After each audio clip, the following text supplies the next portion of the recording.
since childhood. I was one of those later in life people, and I met him in April of 2004. We were both living in this little sober boarding house, and he had 2 weeks longer than me in sobriety, and brought it up all the time. But we were just on fire, knowing Nick. If you know him from the rooms of sobriety, when Nick's on fire, it's the most wonderful thing to be around. Like, we were on the same step at the same time, and Nick and I took it very seriously. They said food's comforting, so Nick and I gained 40 pounds each, and we got fat. Our first year of sobriety, we turned our will and our lives over to the care of Dunkin' Donuts, and we were both broke. We got paid every 2 weeks, but one of us had a paycheck like every week, and we'd just be like, dude, I need that $2 back, like, it was just that. Life was great. All of my early sobriety moments of smiles and happiness and joy and feeling like I were really lucky were with Nick. And our paths hadn't crossed as often as I would have liked towards the end.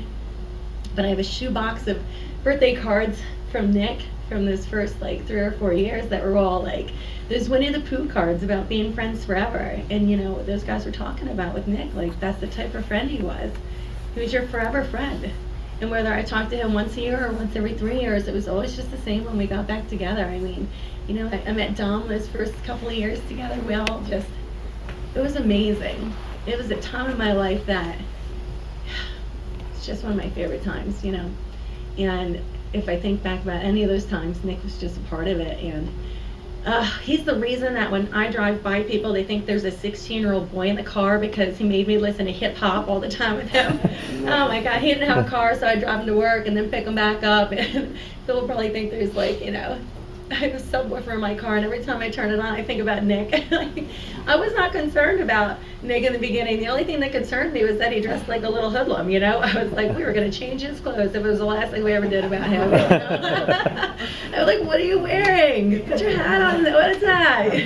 You're white. He was just...